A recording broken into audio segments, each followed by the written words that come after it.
जय हिंद मित्रों, GS express के इस वीडियो चैनल में मैं आपका स्वागत करता हूं। आज सब्जेक्ट लेकर आया हूं बायो के चुनिंदा चैप्टर में से एक जेनेटिक्स एंड मॉलिक्यूलर बायोलॉजी के बारे में अध्ययन करेंगे। पार्ट 1 लेकर आया हूं, इसमें 26 क्वेश्चन है। आगे चलकर पार्ट 2 भी आएगा। आइए क्वेश्चन को स्टार्ट करते हैं। पहला नंबर क्वेश्चन कहता है, डीएनए का डबल हेक्सिंग मॉडल किसके द्वारा दिया गया है? तो डीएनए का डबल हेक्सिंग मॉडल किसके द्वारा गया है? तो वाटसन्स एंड क्रिक के द्वारा दिया गया है। किसके द्वारा गया है? वेस्टन और क्रिक के द्वारा। किसके द्वारा? वेटसन और क्रिक के द्वारा आपका डबल हेक्सिंग मॉडल दिया गया। ऑप्शन नंबर सी इसका राइट आंसर होगा। कहता है 200 नंबर क्वेश्चन, हेमोफीलिया एक आनुवांशिक विकार है जिसके कारण निम्न होते हैं। तो क्या होते हैं? ऑप्शन नंबर डी इसका राइट आंसर हो जाएगा। क्या होता है? रक्त का थक्का नहीं जमता। हेमोफीलिया में रक्त का थक्का नहीं जमता। और रक्त का थक्का जमाने के लिए कौन सा विटामिन की आवश्यकता होती है? तो विटामिन के की आवश्यकता होती है रक्त का थक्का बनाने के लिए, विटामिन के। 3 नंबर क्वेश्चन कहता है, 3 नंबर क्वेश्चन कहता है, कलर ब्लाइंडनेस व्यक्ति के एक समान महिला के साथ शादी करना अंधेपन का कारण बनता है। तो अंधेपन का कारण कौन बनता है? तो ऑप्शन नंबर दोनों इसका राइट आंसर होगा, बेटा बेटी दोनों। यानी इसका एक ऑप्शन और बनेगा, option number A, both A and B. Both A and B इसका राइट आंसर होगा। आइए इसके बारे में जानते हैं क्यों होता है। तो मेल कैडेट में होता है एक्स वाई और फीमेल में, शॉर्टकट में जानते हैं, फीमेल में होता है एक्स एक्स। अगर मेल आपका दोषपूर्ण है यानी कलर ब्लाइंडनेस है तो इसको एक्स डैश वाई डैश मान लेते हैं या डिग्री में देते हैं। अगर एक्स एक्स मिलेगा तो मे वोमेन बनेगा, अब वोमेन होगा तो एक आपका एक्स डैश आएगा, एक एक्स आएगा। यानी 50% चांस है कि वो लड़की या तो कलर ब्लाइंडनेस बनेगी, होगी, निकले जन्मेगी, या फिर नहीं भी हो सकती है। अगर आपका मेल होगा तो इसमें भी 50% चांस है कि आपका क्या मेल होगा जो कलर ब्लाइंडनेस हो सकता है। तो इसका option number B E right answer होगा। बोथ ए एंड बी, बेटा बेटी दोनों में हो सकते हैं। 4 नंबर क्वेश्चन कहता है, जीएम फूड शब्द का तात्पर्य डैश भोजन से है। तो जीएम शब्द का तात्पर्य किसके है? जो आनुवांशिक रूप से संशोधित होता है। किसके कारण से? ऑप्शन नंबर 20 का राइट आंसर होगा। जो आनुवांशिक रूप से संशोधित होता है, जैसे कि हम ऐसा जो आइटम खाते हैं जो हमारे जेनेटिक्स को हानि ना पहुंचाता है, उससे हम जीएम फूड कहते हैं। ऑप्शन नंबर बी इसका राइट आंसर होगा। 5 नंबर क्वेश्चन कहता है, डीएनए की हाइड्रोफिलिक प्राकृतिक की उपस्थिति का कारण है। तो डीएनए की हाइड्रोफिलिक की उपस्थिति का कारण क्या है? तो ऑप्शन नंबर बी इसका राइट आंसर होगा, फॉस्फेट समूह से। किसके कारण? फॉस्फेट समूह से। किसके कारण? फॉस्फेट समूह से डीएनए का हाइड्रोफिलिक रोग प्राकृतिक। 6 नंबर क्वेश्चन कहता है, ये मेंडलीव वाला है, यानी कह रहा है 6 नंबर शॉर्ट में चलते हैं। कहता है कि मेंडलीव अपने प्रयोगशाला में मटर का पौधा लेता है तो एक लंबे पौधे लेता है, टी टी कैपिटल टी, और एक बैगनी कलर का फूल लेता है यानी डब्लू डब्लू। ठीक, उसका प्रजनन छोटे कुछ कहता है मटर के पौधे के साथ करता है, यानी स्मॉल टी के साथ किया जाता है। और जिसे सफ़ेद फूल यानी स्मॉल डब्लू के साथ किया जाता है। तो पूछ रहा है आगे चलकर इस प्रकार की प्रक्रिया में कुछ कहता है लंबे माता पिता की आनुवांशिक मेक क्या होगी? अगर आपका स्मॉल यानी बड़ा मटर और छोटा मटर का आनुवांशिक करता है तो स्मॉल टी और कैपिटल टी होगा। अगर वही आपका स्मॉल फूल यानी बैगनी फूल और वाइट फूल होगा तो स्मॉल डब्लू और डबल डब्लू होगा। यानी इसका ऑप्शन नंबर सी इसका राइट आंसर होगा। यानी 4 नंबर क्वेश्चन, 4 नंबर इसका ऑप्शन ऑप्शन है ये जो दिया हुआ है मेकअप, यानी आपका 4 नंबर इसका राइट आंसर होगा। यानी ऑप्शन नंबर सी इसका राइट आंसर होगा। कहता है 7 नंबर क्वेश्चन, घोड़े और गधे के बीच में संकर को कहा जाता है। तो घोड़े और गधे के बीच में संकर को क्या कहते हैं? तो खच्चर कहते हैं। खच्चर। खच्चर का प्रारूप कैसा होता है? घोड़े जैसा दिखता है, परंतु उसका काम क्या होता है? गधे के जैसा। यानी इसमें जितना वजन जिस जिस तरह आपका गधा वजन होता है, तो आप खच्चर पे भी वजन दोलवा सकते हैं। तो उस पर कोई इफेक्ट यानी कोई भार नहीं पड़ता है। यानी ये दोनों का डीएनए मिलकर बना है, क्या? खच्चर बना है। ऑप्शन नंबर सी इसका राइट आंसर होगा। 8 नंबर क्वेश्चन कहता है जीन है, तो जीन क्या है? तो एक पूछे, जीन है एक प्रकार का आपका सेगमेंट है जो कि किसी विशेष आनुवांशिक को निर्धारित करता है। सही बात है। विशेष डीएनए सेगमेंट है जो कि आपका कुछ कहता है विशेष गुण धर्मों से मिलकर बना हुआ रहता है। इसका ऑप्शन नंबर 1 राइट आंसर होगा। 9 नंबर क्वेश्चन कहता है, सॉरी 9 नंबर क्वेश्चन कहता है, निम्नलिखित में से कौन सा पेशवार ओपन सेल के डीएनए में अस्थायी परिवर्तन के लिए जोखिम चलाने या अधिक संभव है? तो कौन सा होगा? ऑप्शन नंबर ए इसका राइट आंसर होगा। ऑप्शन नंबर ए इसका राइट आंसर होगा। यानी एक्स किरणें का जो तकनीशियन होगा वह आपका डीएनए में पेशवार सेल का अस्थायी परिवर्तन करेगा। कौन? एक्स किरणें। एक्स किरणें हमारा डीएनए का पेशवार को संश्लेषित करेगा। कहता है मैच द फ्लोइंग आ गया दोस्तों। तो मैच द फ्लोइंग में देखो पकड़ने का एक तरीका, इजी तरीका है। जो पहले आता है वो देखिए, अगर नहीं आता है तो ऑप्शन पर चलिए और देखिए कि 1 नंबर ऑप्शन में क्या क्या डिफरेंस है। तो देखिए 1 नंबर ऑप्शन देखिए तो 2 गो 3 है और 2 गो 4 है। चलिए यही 2 गो में कंपटीशन है।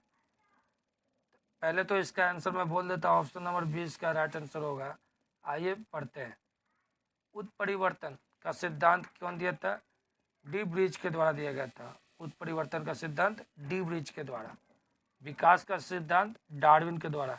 ये हमको आता था, विकास का सिद्धांत डार्विन के द्वारा। एक जीन का एंजाइम परिकलन है, एक जीन का परिकलन एंजाइम है। तो ऑप्शन नंबर ए इसका राइट आंसर होगा। कौन? ब्रेड और टैम के द्वारा। ब्रेड और टैम के द्वारा दिया गया था। ऑपरेशन कॉन्सेप्ट, ऑपरेशन कॉन्सेप्ट कौन दिया था? तो ऑप्शन नंबर बी इसका राइट आंसर होगा। कौन? जैवक और मोडोन। कौन दिया था? जैवक और मोडोन। इसका option number B right answer होगा। 11 नंबर क्वेश्चन कहता है दोस्तों, जब एक जीन दो या अधिक सॉरी जब एक जीन दो या अधिक विभागों में वर्ग को एक साथ नियंत्रित करता है तो घटना को कहा जाता है। घटना को क्या कहा जाता है? तो क्या कहता है? पैलियोट्रॉपी। क्या कहा जाता है? पैलियोट्रॉपी। इसका राइट आंसर बी होगा। पैलियोट्रॉपी कहा जाता है एक या अधिक विभिन्न वर्गों में जीन का विभाजन होता है। तो ऑप्शन नंबर बी इसका राइट आंसर होगा।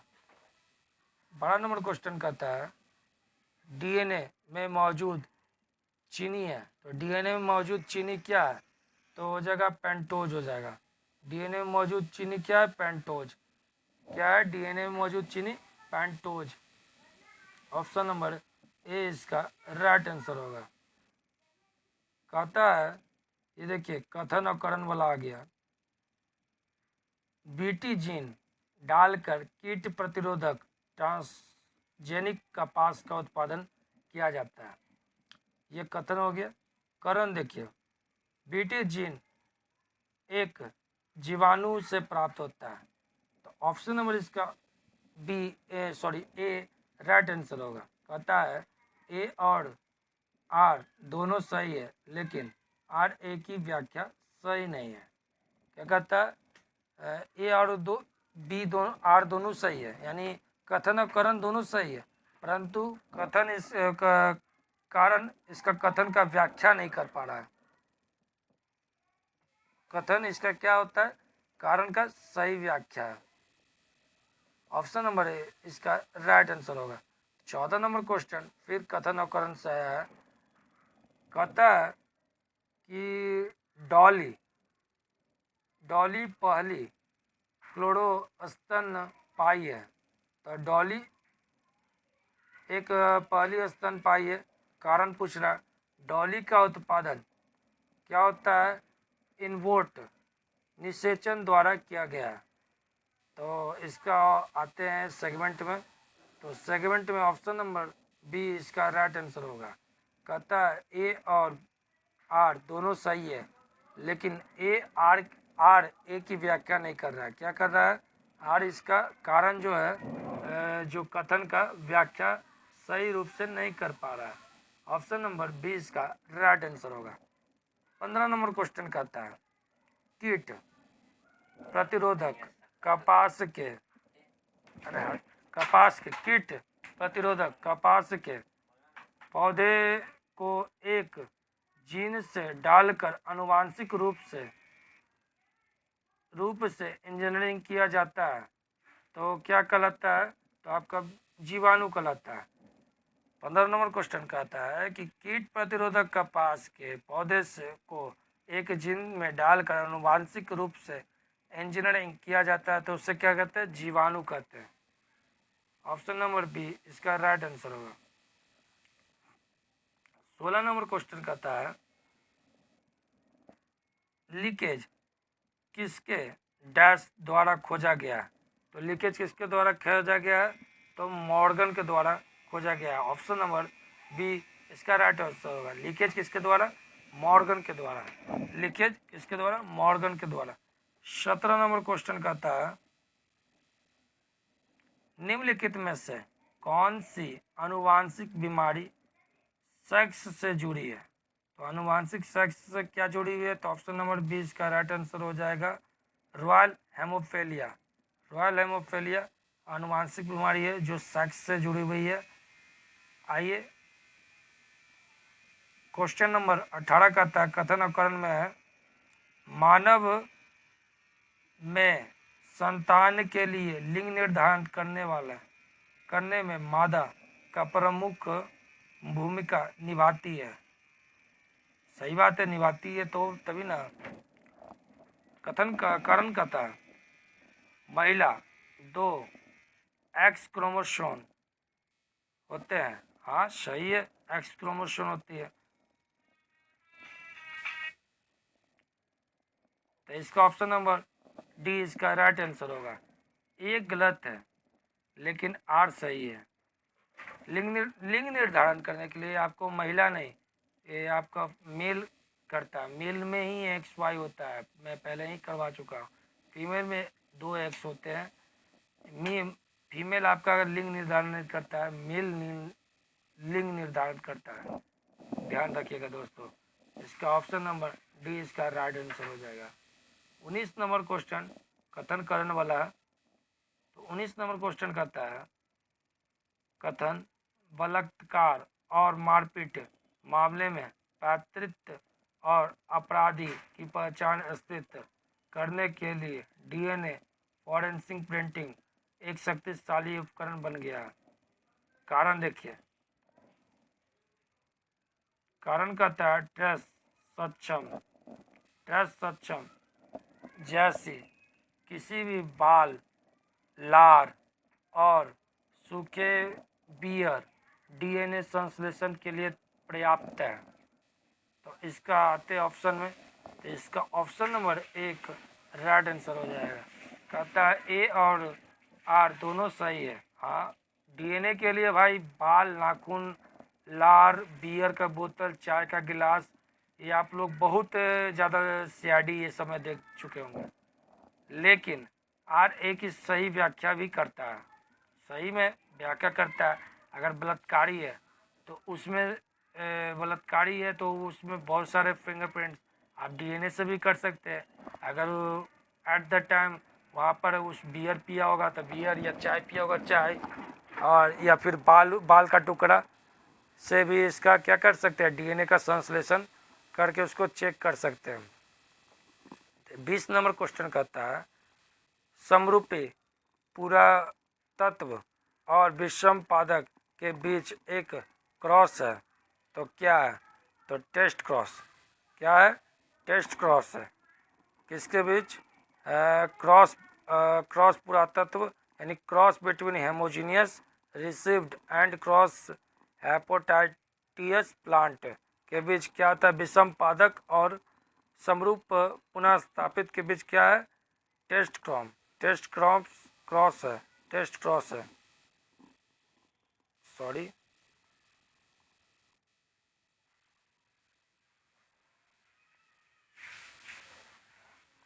24 नंबर क्वेश्चन कहता है, यानी 21 नंबर क्वेश्चन कहता है कि हाइब्रिडोम और प्रौद्योगिकी यानी हाइब्रिडिकम टेक्निकल के व्याख्या उत्पादन के लिए एक नया जैविक प्रौद्योगिकी दृष्टिकोण है। यानी कह रहा है जैविक प्रौद्योगिकी दृष्टिकोण क्या है तुम्हारा हाइब्रिडिक प्रौद्योगिकी में, तो ऑप्शन नंबर ए इसका राइट आंसर हो जाएगा। आपका हो जाएगा, क्या हो जाएगा, मोनोक्लोन एंटीबॉडी। क्या होता है, मोनोक्लोन एंटीबॉडी, मोनोक्लोन प्रतिरक्षक आपका क्या होता है, हाइब्रिडम टेक्नोलॉजी और उत्पादन के लिए। 22 नंबर क्वेश्चन कहता है मेंडलीफ में कितने जोड़े विपरीत चित्रात्मक यानी कैरेक्टर के थे, तो आपको मालूम होगा 7 जोड़े। कितने, 7 जोड़े। 7 जोड़े मेंडलीफ ने क्या लिए थे, विपरीतक चित्रण लिए थे। 24 नंबर क्वेश्चन कहता है 23 नंबर क्वेश्चन कहता है आनुवांशिक जानकारी को एक पीढ़ी से दूसरी पीढ़ी को हस्तांतरण करना कहलाता है। क्या कहलाता है, तो डीएनए करता है। क्या करता है, डीएनए। डीएनए आपका क्या करता है, एक पीढ़ी से दूसरी पीढ़ी, यानी जो आपका पारिवारिक लक्षण है, यानी एक पीढ़ी से दूसरी पीढ़ी तक आपको ये ट्रांसफर करता है। कौन करता है, डीएनए। 24 नंबर क्वेश्चन कहता है ऐसा विषाणु जिसमें कैप्सिड अनुपस्थिति होता है लेकिन केवल नुकीला अम्ल यानी न्यूक्लिक अम्ल मौजूद होता है, तो क्या होता है, तो ऑप्शन नंबर डी इसका राइट आंसर हो जाएगा। क्या हो जाएगा, बेरियन। क्या हो जाएगा, बेरियन। बेरियन इसका राइट आंसर हो जाएगा। बेरियन इसका राइट आंसर हो जाएगा। देखिए 25 नंबर क्वेश्चन 25 नंबर क्वेश्चन कहता है कृत्रिम जीन संश्लेषण सबसे पहले प्रयोगशाला में किया गया था। किसके द्वारा किया गया था, हरगोविंद सिंह खुराना जो इंडियन साइंटिस्ट थे, उनके द्वारा कुछ कहता है कृत्रिम जीन का संश्लेषण सबसे पहले किया गया था, जो शॉर्ट फॉर्म में खाली खुराना लिखा हुआ है। इस सेशन का सबसे लास्ट क्वेश्चन है, आइए 26 नंबर क्वेश्चन कहता है निम्नलिखित में से कौन सा एक अनुवांशिकगत बीमारी है, तो अनुवांशिकगत क्या है, तो हेमोफीलिया, खून का रक्त यानी रक्त का थक्का ना जमना, हेमोफीलिया एक अनुवांशिक बीमारी है। अगर कैसा लगा वीडियो, अगर अच्छा लगा हो तो लाइक और शेयर जरूर करें। जय हिंद।